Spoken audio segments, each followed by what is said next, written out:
Já vivi o tempo suficiente para não pensar que os meus padrões de certo e errado são os únicos possíveis.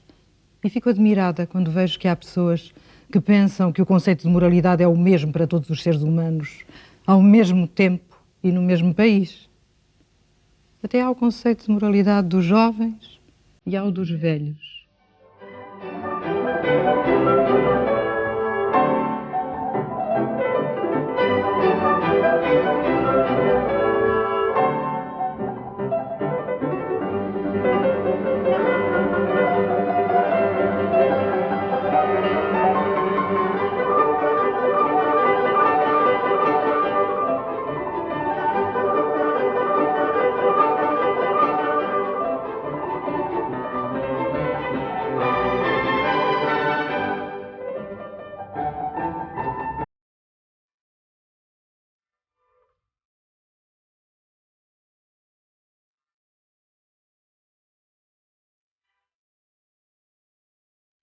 Vou tentar contar a história da minha vida. Será sempre um retrato inacabado. Esta linda mulher é a minha mãe. Com ela aprendi talvez a boa disposição, o equilíbrio. Este é o meu pai, com ele o amor pelos livros, pela escrita e a importância dos valores espirituais. Estes são os meus irmãos, que pela diferença de idades quase foram meus segundos pais. Acho que aprendi com eles a grande ternura.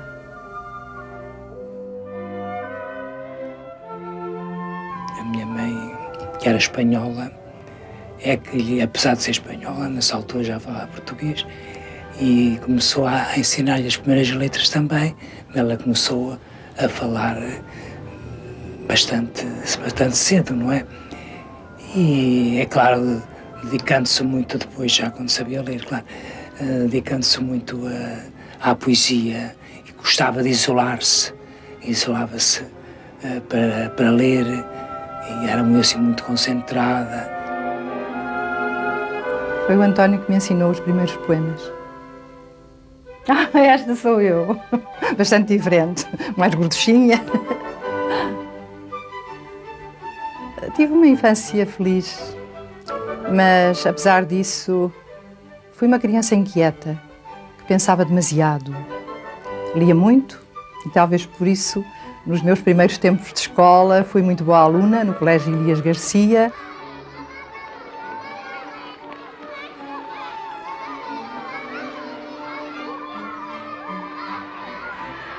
Depois frequentei o Liceu Filipe de Lencastre. Tudo isto se passava nas Avenidas Novas, que hoje estão bastante velhas.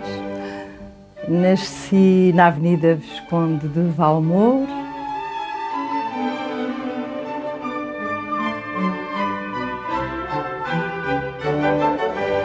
A minha adolescência foi mais atribulada, com a longa doença do meu pai e a sua perda, e depois os consequentes problemas materiais. Voltei a encontrar a estabilidade com o meu casamento em 47. O meu marido, talvez pelo seu muito amor pelas artes, sempre foi de uma extraordinária compreensão em relação à minha carreira. Ele tinha começado justamente por ser engenheiro de som na rádio e no cinema. E, aliás, tem sido, ao longo de todos estes anos, um companheiro exemplar.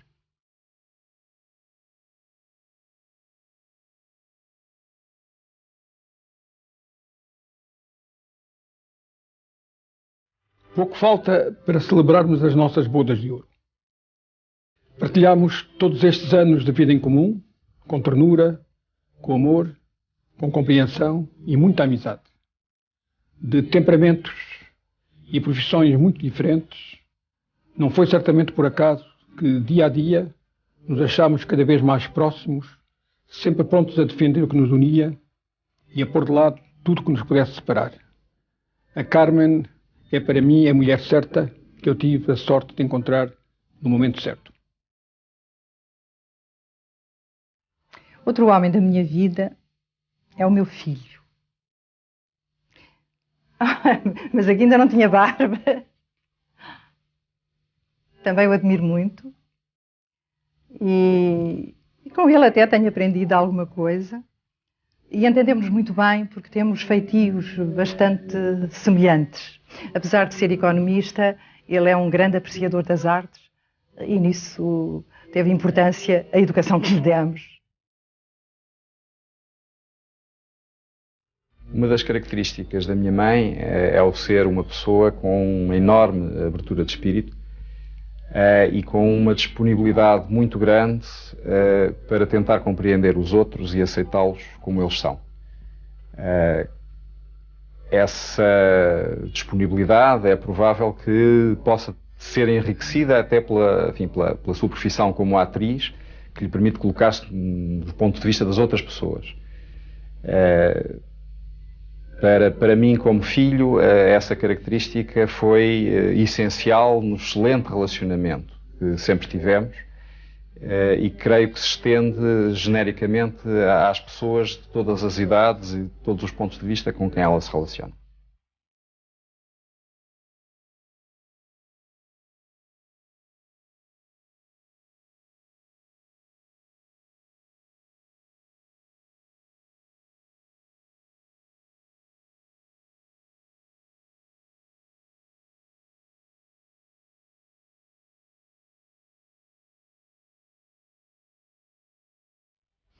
Hoje, a Casa do Artista é um dos meus maiores sonhos realidade.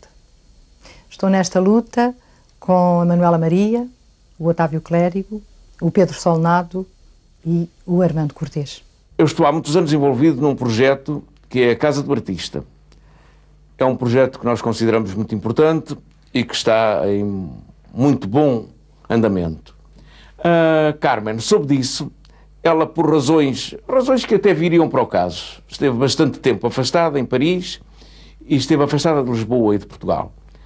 Mas soube disso e telefonou-me a dizer que tinha sabido do projeto da Casa do Artista e que gostava muito de estar envolvida nesse projeto. Nós convidámos imediatamente a Carmen, passado pouco tempo, ele disse: olha, Carmen, de facto isto agora vai andar, podes até ser sócia fundadora. Ficou encantada da vida, é hoje uma das diretoras da Apoiarte. Esteve, portanto, na gênese de todo este projeto e há de estar também até ao fim do projeto.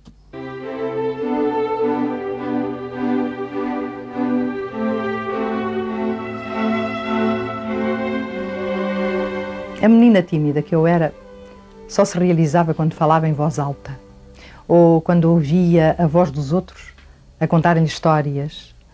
A palavra sempre teve, para mim, um poder mágico.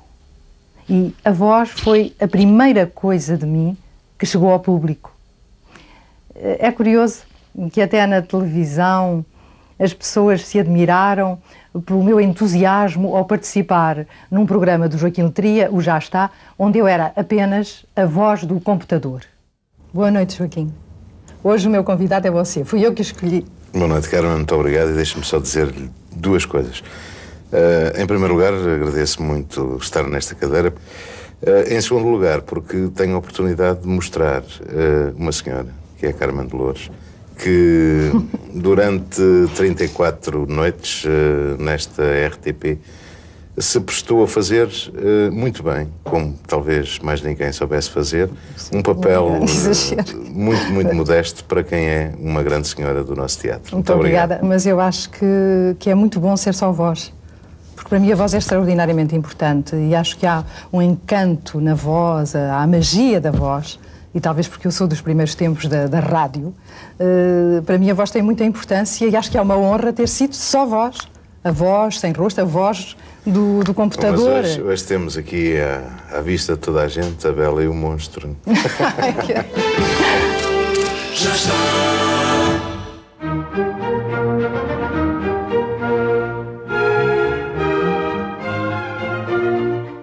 Começámos quase ao mesmo tempo, há 50 e tal anos, exatamente na rádio.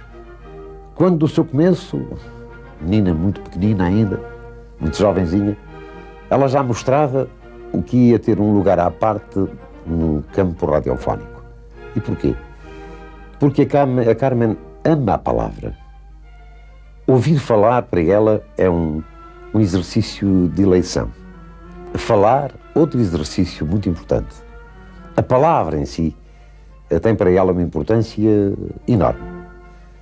Ela tem razão. Muito do mundo da rádio se faz com a palavra e ela apercebeu-se disso de tal maneira, sentindo tão bem este problema, que as suas interpretações na rádio são sempre carregadas de valor, de intenção e de excelente comunicação.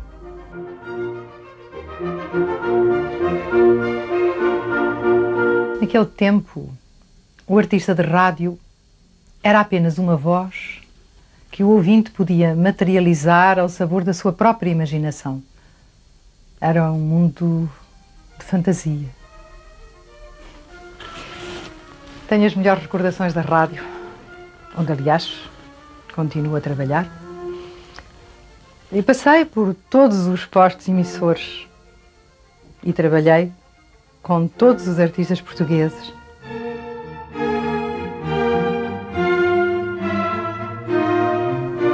Através da minha já longa carreira de ator, eu tive, felizmente, várias oportunidades de trabalhar com a Carmen de Loures, com a grande atriz que é a Carmen de Loures.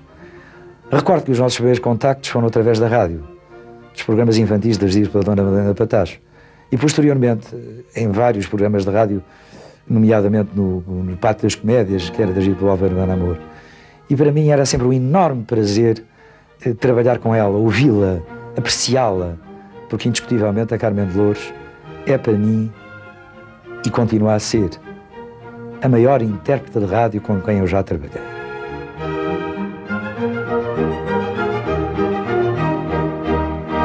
Estreiei-me a dizer versos na rádio, aos 14 anos, num programa do meu irmão, na velha Rádio Sonora.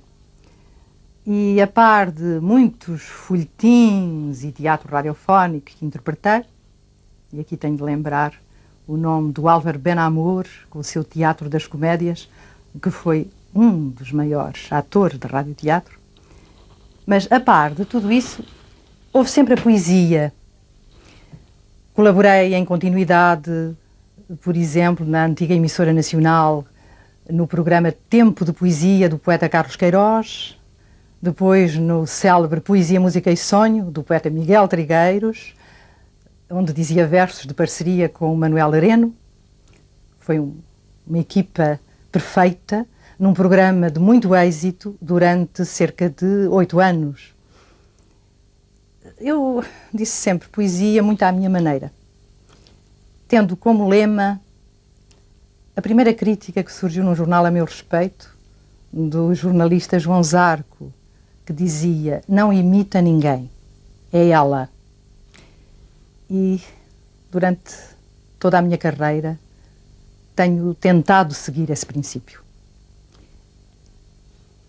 Agora continuo a dizer versos na rádio, na televisão e em público.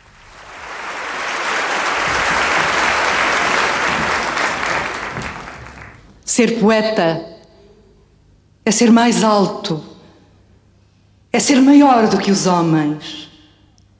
Morder como quem beija é ser mendigo e dar como quem seja rei do reino da aquém e da além-dor. É ter de 1000 desejos o esplendor e não saber sequer que se deseja. É ter cá dentro um astro que flameja, é ter garras e asas de condor, é ter fome, é ter sede de infinito. Por elmo, as manhãs de ouro e de cetim, é condensar o mundo num só grito, e é amar-te assim, perdidamente. É seres alma e sangue e vida em mim, e dizê-lo cantando a toda a gente.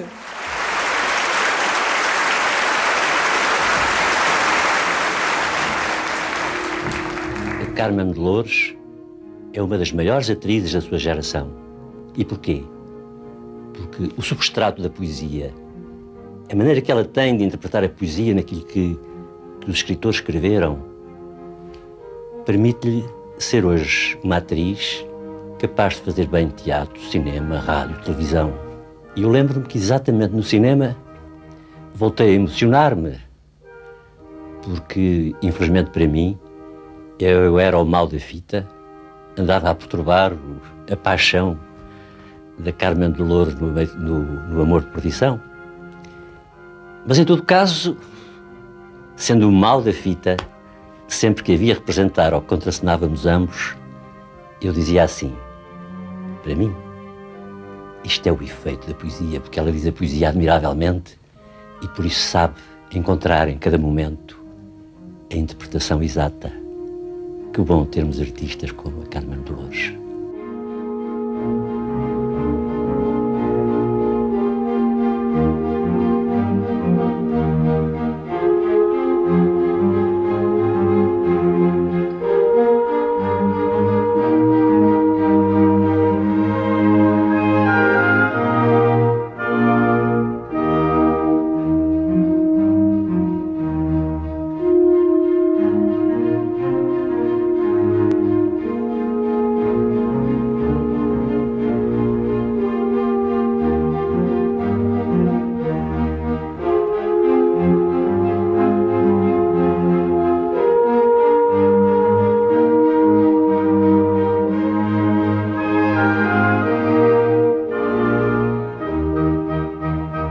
Por esta causa acontece a quem cuida ter amor, que menos dele conhece, e quem mais diz que padece, menos sentir sua dor.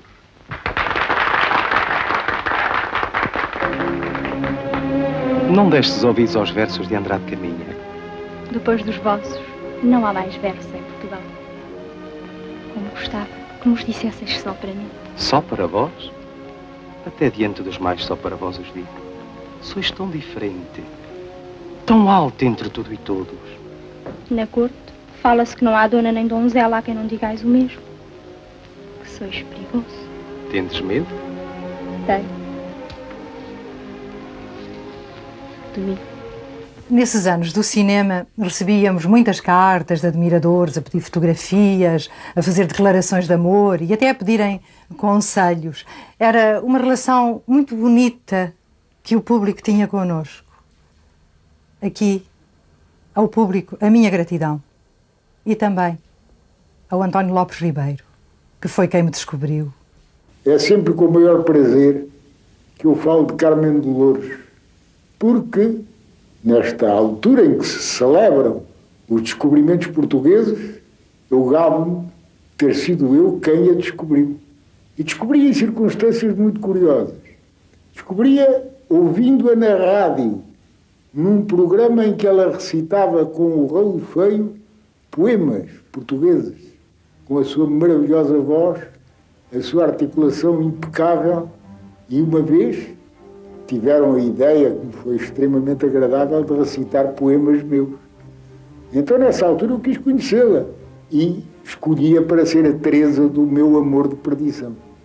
E quando, depois de ela ter filmado pela primeira vez naquela cena com o Barreto Poeira, que fazia o pai terrível de Teresa, o meu irmão viu-a nessa primeira cena que ela diz: esta tem que ir para os comediantes de Lisboa. E foi tão extraordinária no teatro como foi nos 2 filmes que ela fez comigo, O Amor de Perdição e, mais tarde, A Vizinha do Lado. Mas quem é o Eduardo? É ele. Ele quem? Ora, quem há de ser? É ele. Quando uma rapariga diz num rapaz, é ele. Já se sabe quem é. É o rapaz de quem gosta. Pois tu gostas do rapaz? Gosto. Há muito tempo? Há 3/4 de hora. Mas como foi isso? Conta-me cá. Onde o encontraste? Encontrei-o na escada. Depois tornei a vê-lo à janela. Logo a seguir, levei com os ovos na cara e foi bem feito. Mas que tem a serigueta dos ovos que ver com o teu rapaz? É que o meu rapaz não é meu, é dele. Mas tu gostas do rapaz da atriz? Gosto que tem isso. Mas porquê? Porque ele gosta de mim. Ele disse. Falou-te. Calado. Mas se visses a cara de parvo com que ficou quando me viu na escada e depois na janela, não tinhas dúvida. Aquele rapaz gosta de mim. E já agora aproveito. Gosto também dele. Tu falas como se a outra não existisse. Ele vai deixá-la. Como sabes? Porque sei que não me quer dar desgosto. Os anos 40 pode dizer-se que foram a época áurea do cinema português e eu tive a sorte de me estrear nessa altura. Havia uma continuidade de trabalho que nos permitia uma maior experiência e havia, sobretudo, um público que via todos os filmes portugueses e adorava os seus artistas. O meu marido apareceu-me em sonhos. Apareceu-me em sonhos e disse: Zulmira, o mal das pessoas pobres e infelizes é que são pobres e infelizes porque só convivem com outras pessoas pobres e infelizes. Se a nossa filha conseguir passar uma noite só que seja junto de uma pessoa feliz e rica, a fortuna entrará na nossa casa. Compreendo. Foi por isso que trouxe cá a rapariga. Partindo do princípio que eu sou uma pessoa rica e feliz. Trouxe-a a noite passada para pernoitar no jardim. Desgraçadamente, esta manhã, quando a fui buscar ao sítio combinado, ela tinha desaparecido. Eu tenho para mim que a Carmen Dolores é, antes de mais, uma grande atriz de cinema. É pena que tenha feito poucos filmes, mas isso deve-se ao facto de, em Portugal, a nossa indústria do cinema ter praticamente desaparecido. No começo da sua carreira, ela fez filmes. E foi através do cinema que eu a descobri e que me habituei a admirá-la. Ela tem, como todas as grandes estrelas do cinema, um olhar extraordinário. E o olhar é a coisa principal no cinema. E uma capacidade de refletir a luz e de transmitir emoções através da voz que só as grandes estrelas conseguem ter. É pena que ela tenha feito tão poucos filmes. Eu tive o privilégio de filmar 2 vezes com a Carmen, na Balada da Praia dos Cães e na Mulher do Próximo, e podem crer que se esses filmes vão ser lembrados, será em grande parte pelo trabalho dos atores e designadamente pelas belíssimas interpretações da Carmen Dolores, quer num, quer noutro desses filmes. Ter trabalhado com ela foi um grande privilégio. Você sabe, mãe, hoje, quando eu dancei com o Antônio, eu comecei a imaginar como eu me sentiria se eu fosse amante de um amigo do papai. Que disparate, Isabel. Juro. E eu acho que eu percebi a verdade dela. Da filha do Antônio? Amante do seu marido, meu pai. Conversa absurda. Eu percebi. O que é que percebeu? Eu percebi a minha verdade, a sua verdade e a verdade dela. Eu acho que a gente precisava de uma trégua mesmo. Uma trégua a nós? Por quê? Porque eu acho que a gente andou em guerra, mãe. Com o papai entre nós duas. Ele nunca estava nem do meu lado, nem do seu lado.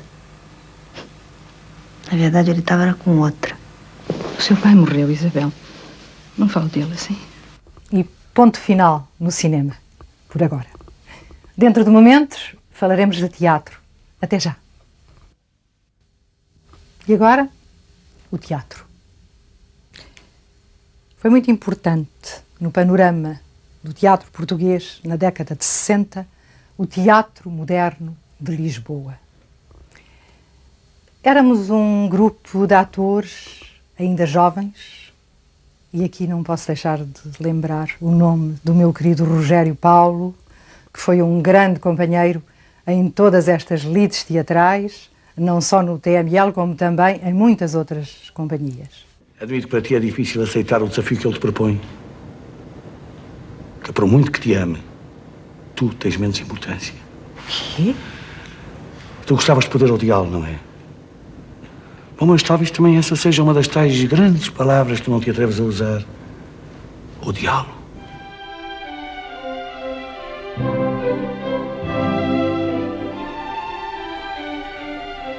O Teatro Moderno de Lisboa nasceu de um desejo de todos nós de querermos experimentar um teatro diferente, mais atuante, o que nos trouxe imensos problemas com a censura que ainda existia nessa época.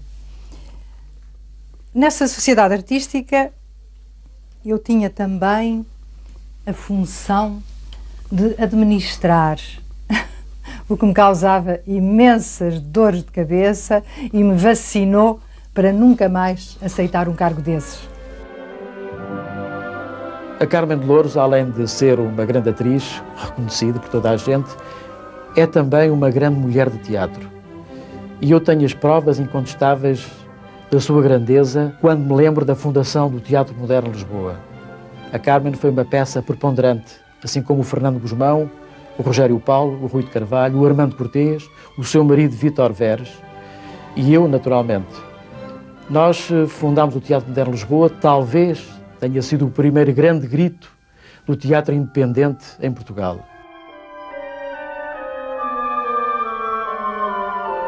Um projeto inesquecível foi justamente o Teatro Moderno de Lisboa, que funcionou ali 3 temporadas no Império, 2 temporadas sem subsídios de espécie nenhuma, apenas com a grande boa vontade e a grande atitude de amizade do engenheiro Gil.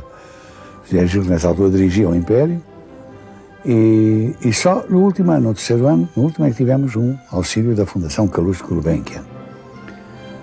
Fomos a Paris, ao Festival de Teatro das Nações de Paris, tínhamos uma caminhonete.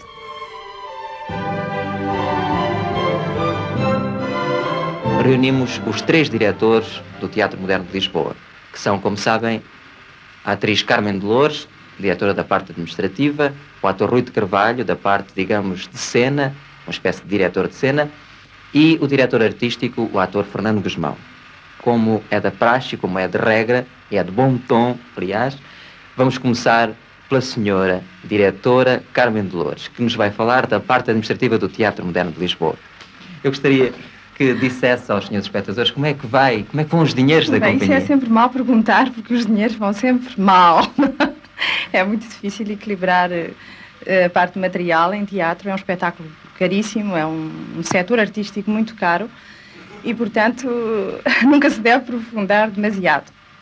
Este ano, evidentemente, temos a ajuda da Fundação Gulbenkian, continuamos a contar com o Império, mas mesmo assim temos imensas dificuldades, tanto mais que os nossos 2 primeiros espetáculos são caríssimos, com guarda-roupa, como aliás neste primeiro pelo menos já vai ver, e portanto eu estou sempre cheia de dores de cabeça. A Carmen, para além de ser uma fundadora, foi também uma administradora excelente, com um sentido muito realista da necessidade que tínhamos de realizar dinheiro para pagar aos atores, porque o primeiro ano nós não tivemos subsídio de ninguém, e a Carmen, e através da sua equipa administrativa, conseguiu fazer com que o Teatro Moderno de Lisboa sobrevivesse durante 3 épocas.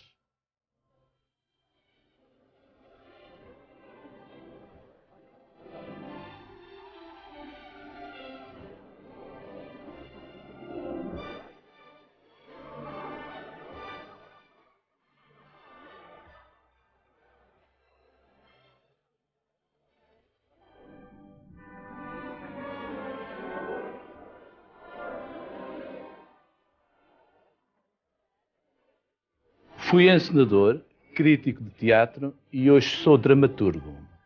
Mas fui seduzido definitivamente para o teatro naquela noite de 16 de dezembro de 1953, quando da estreia de Casaco de Fogo de Romeu de Correia no Teatro Nacional por Carmen de Louros, que atuava ao lado de 2 dos maiores atores portugueses de sempre, Augusto Figueiredo e Aura Abranches.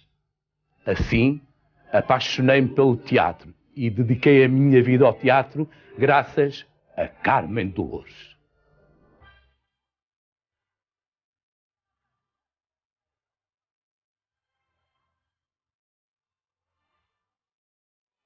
A Carmen é a minha madrinha de teatro. Foi uma circunstância feliz tê-la conhecido. Se calhar não é ao acaso que a vida também nos proporciona determinados encontros. Aprendi muito com ela, humanamente, e como atriz. Como atriz, aprendi a grande generosidade de quem é capaz de se secundarizar para nos oferecer o palco. A Carmen fez isso comigo. Minha querida, é tão compreensiva. Não, querida.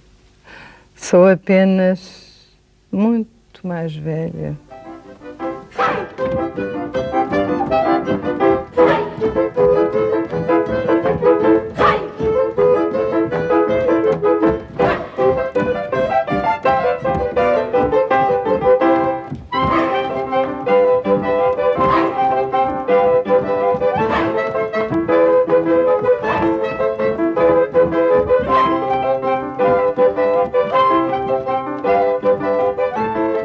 Falar da Carmen é sempre um prazer. Por duas razões, basicamente. Primeiro, porque é uma atriz por quem eu tenho uma enorme admiração e depois, como pessoa, tenho um enorme carinho. Quando eu vim para Lisboa ver teatro pela primeira vez, a primeira peça que vi foi com ela. Foi o Jardim das Cerejas, no Teatro Aberto. E fiquei fascinado por aquela figura, por aquela presença, pelo porte, pelo domínio da palavra, pela sensibilidade. Mal sonhava eu que anos mais tarde viria a trabalhar com ela. Tive essa felicidade no TEC, numa peça que se chamou Os Espectros, do Ibsen, e fiquei completamente rendido. Ao princípio estava um bocadinho intimidado, como é natural, por ir trabalhar com um monstro sagrado, uma pessoa, enfim, com aquela envergadura, não é? Mas depois ela foi de uma humanidade, uma generosidade a representar comigo, teve tempo, teve cuidado, e depois contracenava comigo, dava-me coisas, e isso foi tão bonito e tão gratificante que eu jamais esquecerei. Foi a minha primeira mãe no teatro e será sempre a única. Para ela, o meu grande beijinho e todo o meu carinho. Obrigada, meu bom filho.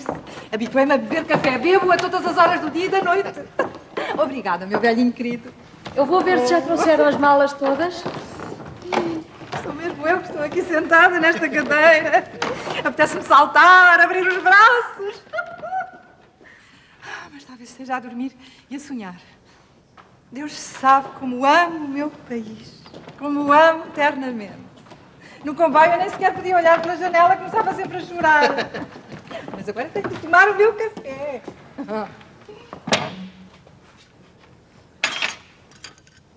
Obrigada, Firce.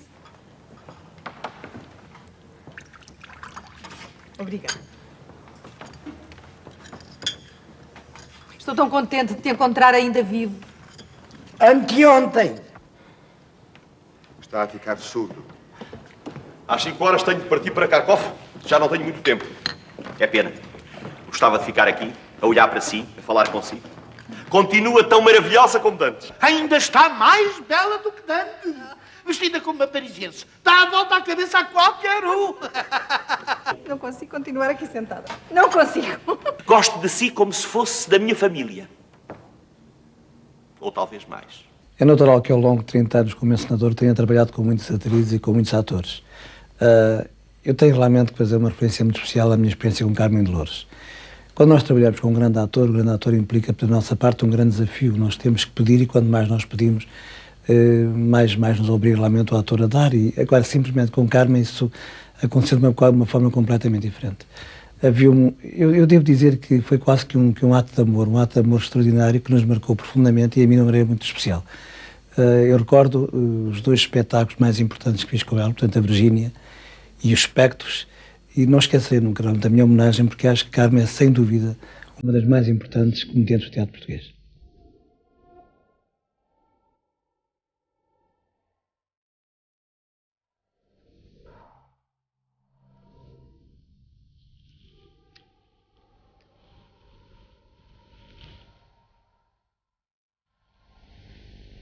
Já disse que devo ter herdado do meu pai, que foi um homem de letras, o jornalista José Sarmento, este meu gosto pela escrita, que não é para mim apenas um hobby, é também uma necessidade e uma terapia.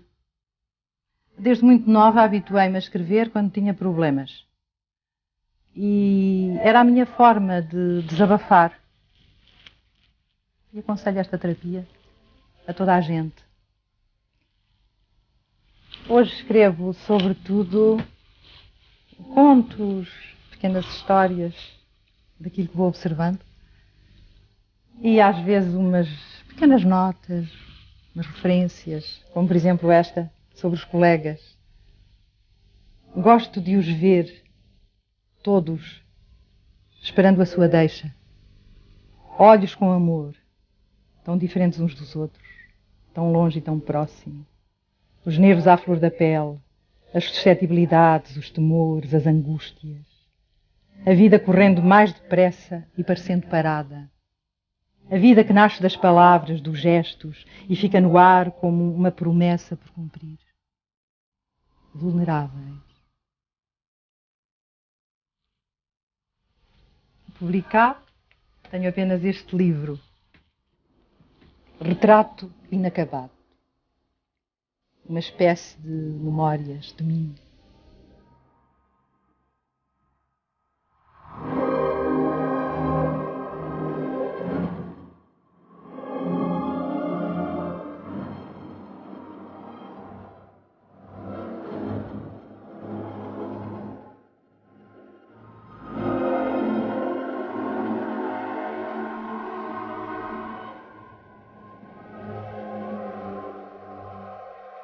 A televisão também foi uma grande fonte de popularidade nos anos 60, quando era transmitido teatro todas as semanas e no horário mais nobre.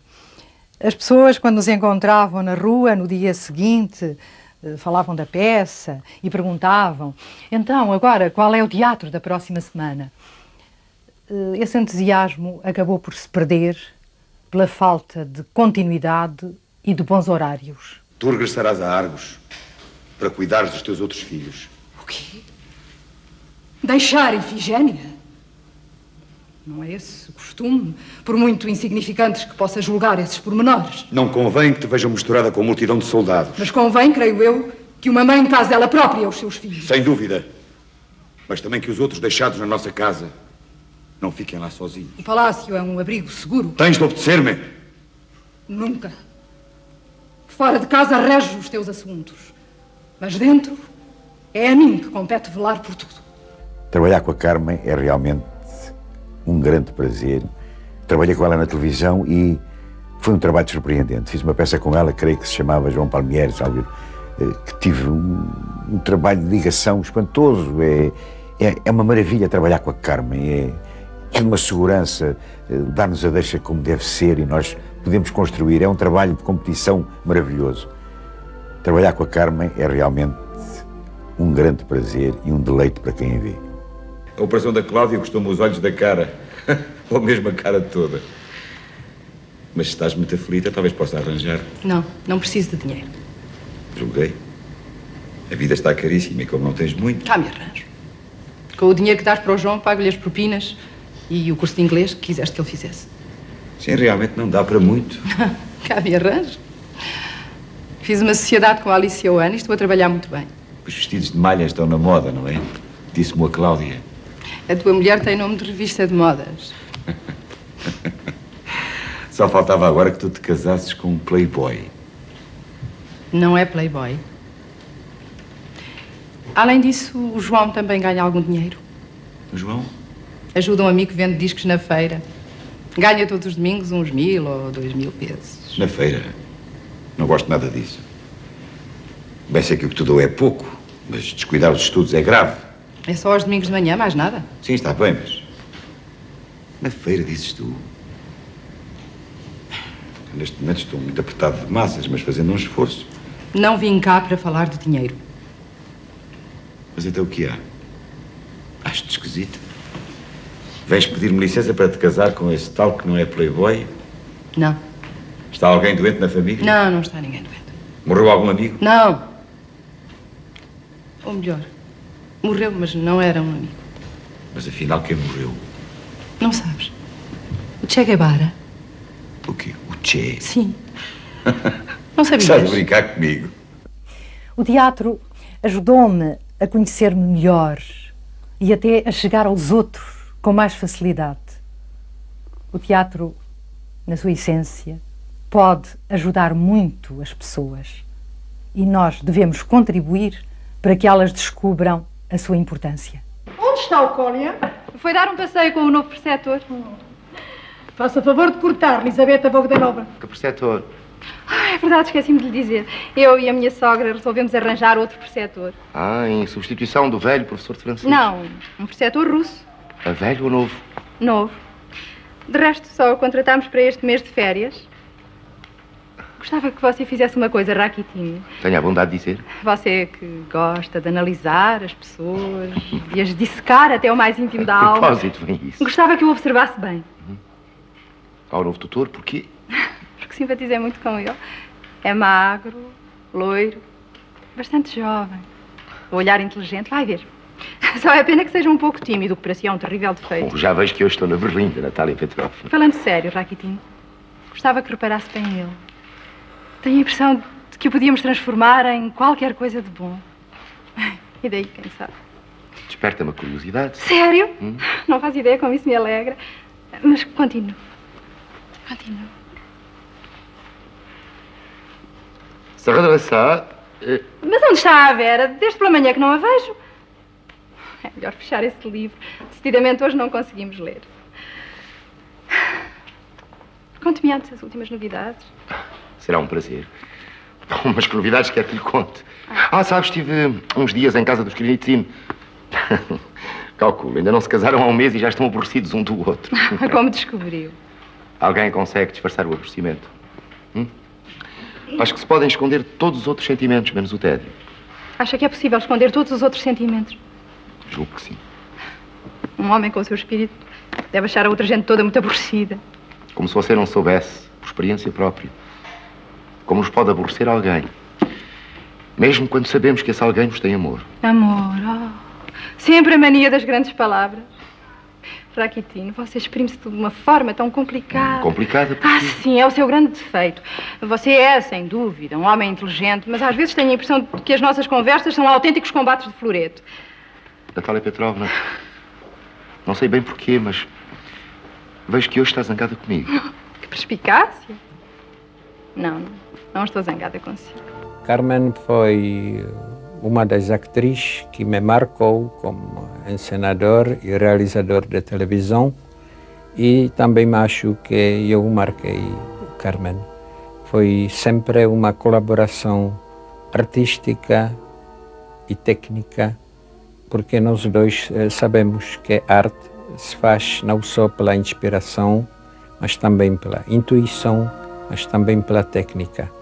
E aqui Carmen realmente é alguém raro, porque no teatro faz teatro e na televisão faz a televisão, que é outra linguagem, outra técnica, é outro prazer. Carmen é mulher que tem prazer trabalhar. Abrir oportunidade, deixar-me dizer uma única palavra a vosso irmão e não vos importuno mais e farei tudo o que a mim quereis.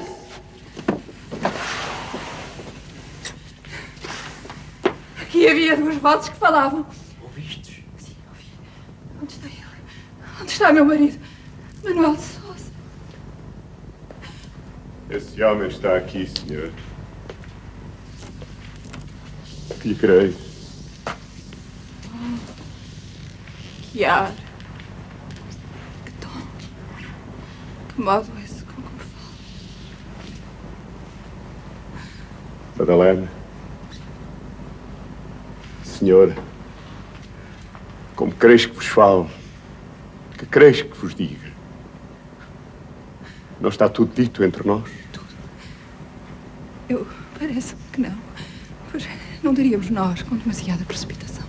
Uma fé tão cega às misteriosas palavras de um romeiro. Um vagabundo. Um homem, enfim, que ninguém conhece. Pois diz. Madalena. Madalena. Não tenho mais nada que te dizer. Creme-te, juro, na presença de Deus.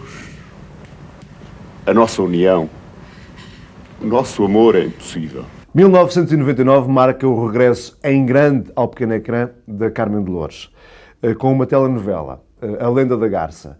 Para mim, pessoalmente, foi um prazer dirigi-la. A Carmen mostrou-se a atriz que sempre foi uma grande atriz e, para além disso, uma grande senhora que teve sempre uma palavra de compreensão para com um jovem diretor. E, para além disso, uma grande compreensão, uma grande entrega a um ritmo de trabalho tão alucinante como é uma telenovela. É um marco assinalável este regresso da Carmen de Loures, um trabalho tão visível junto do público e que prova para mim uma coisa que é, ao contrário do que se costuma dizer, a tradição continua a ser o que era, ou seja, quem é bom, quem é fantástico, nunca deixa de o ser. O que eu quero saber é porque é que a avó nunca casou. A avó não me vai querer convencer que nunca se apaixonou. Mas eu já te disse que tive duas grandes paixões. E, aliás, existem várias espécies de paixão. E umas, por vezes, excluem as outras. E não se pode viver tudo assim, tão intensamente. E por fim, quando vim aqui para a Garça, apaixonei-me perdidamente pelas minhas queridas sobrinhas. E mais tarde, pelos filhos delas. Percebes? Percebo. Percebo é que a avó não me quer contar nada. Mas um dia destes vai ter que contar, ouviu? Está bem. Tudo um dia vai acabar por se esclarecer. A magia do teatro, que sempre me acompanhou desde criança, levou-me a ser definitivamente atriz. E hoje, digo com orgulho, sinto que não podia ter sido outra coisa. Quando eu era jovem, casada e com 2 filhos, apaixonei-me perdidamente por um jovem oficial que era chefe da polícia do distrito administrado pelo meu marido. E o mais curioso é que ele também se apaixonou perdidamente por mim. Agora eu sou uma velha e ele é um major, idoso e aposentado. Mas naquele tempo éramos tudo um para o outro. Só não me entreguei a ele por causa dos meus filhos. E hoje, sabe, estou muito contente por ter resistido a essa paixão. Uma pessoa acaba sempre por recuperar do sofrimento de uma paixão desfeita. Agora, quando olho para aquele major, algo cômico e antiquado, tento descobrir porque despertou ele em mim emoções tão fortes. Claro que eu podia ter dito ao Colin e à Stella que se conseguissem resistir ao amor que sentiam, dentro de 30 anos isso não teria a menor importância.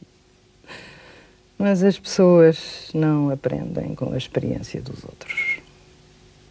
A senhora resistiu. Pelo menos pode orgulhar-se disso. E penso que naquela altura era mais fácil resistir, sabe? As pessoas acabam sempre por conseguir resistir. Sim. E exatamente porque vivi aquela angústia, hoje sinto que tenho o direito de perdoar àqueles que são menos virtuosos ou mais corajosos do que eu fui. Não sei o que mais irei fazer ainda. Só sei que continuo viva e que tudo o que fizer será certamente mais aperfeiçoado, mais profundo, porque a minha busca vai ser até ao fim. E a própria experiência e uma certa sabedoria da vida que os anos nos ensinam têm forçosamente de nos fazer melhores e mais completos. E nas minhas horas mais solitárias terei sempre os meus poetas a fazerem-me companhia e a ensinarem-me até que as próprias estrelas se podem ouvir e entender, como neste soneto do poeta Olavo Bilac, que o meu pai repetia muito e que me ensinou, era eu ainda muito jovem. Ora, direis, ouvir estrelas, certo perdeste o senso. E eu vos direi, no entanto, que para ouvi-las, muita vez desperto, e abro a janela, pálido de espanto, e conversamos toda a noite, enquanto a Via Láctea como um pálio aberto cintila, e a ouvir o sol, saudoso e em pranto, ainda as procuro pelo céu deserto. Direis agora, deslocado a mim, que conversas com elas? Que sentido tem o que dizem quando estão contigo? E eu vos direi: amai para entendê-las, pois só quem ama pode ter ouvido capaz de ouvir e de entender.